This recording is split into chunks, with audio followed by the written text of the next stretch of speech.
घराणे किंवा वाटाकत वंश जे आहे तो कसा आहे ते आपल्याला थोडक्यात बघायचं आहे. लक्षात घ्या, जवळजवळ 300 वर्ष राज्य केलेलं आहे वाकाटकाने. त्यामुळे त्याचा जो वंश आहे किंवा त्याचं घराणं ते अतिशय महत्वाचं आहे.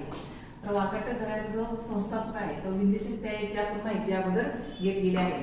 लक्षात घ्या, तुम्हाला मित्र प्रश्न येऊ शकतो की वाकाटक घराण्याचा संस्थापक कोण होता. त्यामुळे लक्षात ठेवा, विंध्यशक्ती हा संस्थापक आहे. याचाच मूल्य कोण आहे, प्रवर्षण प्रथम. प्रवर्षण पहिला किंवा प्रवर्षण प्रथम असं म्हणतात. तर या प्रवर्षणाच्या नंतर मात्र या वाकाटकामध्ये 2 घराणे निर्माण झालेले आहेत, एक ज्येष्ठ शाखा आणि कनिष्ठ शाखा. त्यामध्ये जी नंदीवर्धन शाखा आहे ती ज्येष्ठ शाखा आहे आणि वत्सगुल्म शाखा आहे ती कनिष्ठ शाखा आहे. तर यामध्ये नंदीवर्धन शाखेमध्ये संस्थापक जो आहे नंदीवर्धन शाखेचा तो रुद्रसेन प्रथम आहे, लक्षात घ्यायचंय. आणि त्यानंतर पुत्र आहे तो पहिला पृथ्वीसेन. तर प्रत्येक वेळा त्याने काय केलेलं आहे, किती वर्ष त्यांनी राज्य केलेलं आहे त्याची थोडी माहिती आपण लिहिलेली आहे. तर आता रुद्रसेन प्रथम याचा मुलगा पहिला पृथ्वीसेन हा गादीवरती आला आणि त्यानंतर त्याचा मुलगा दुसरा रुद्रसेन हा गादीवरती आला.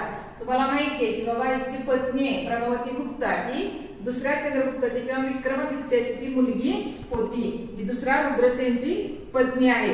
तिने खूप चांगला राज्यकारभार केलेला आहे. आपण म्हणतो किंवा भारतातल्या प्राचीन भारतामध्ये एक चांगली स्त्री जिने राज्यकारभार चांगला केला आणि एक तिने शिलालेख लिहून ठेवले, त्यामुळे आपल्याला वाकाटकांची माहिती मिळते.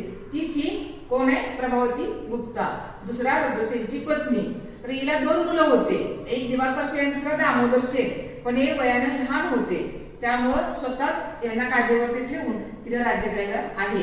तर आता इथे दामोदर सेन दुसरा मुलगा आहे तो तिने नंदीवर्धनची राजधानी ही प्रवरापूरला म्हणजे वर्धा येथे आणलेली आहे, हे लक्षात घ्यायचंय. आणि त्यांचा मुलगा नरेंद्र सेन आणि त्यांचा मुलगा आहे तो दुसरा पृथ्वीसेन. आता दुसरा पृथ्वीसेन नंतर ही जी नंदीवर्धन शाखा होती ज्येष्ठ शाखा म्हणतो, तीच शाखा काय झालेली आहे, कनिष्ठ शाखेमध्ये म्हणजे वत्सगुल्म शाखेमध्ये विलीन झालेली आहे. आता वत्सगुल्म शाखेचे जे राजे आहेत ते कोण आहेत, सर्वसेन, विंध्यसेन, प्रवर्षण दुसरा.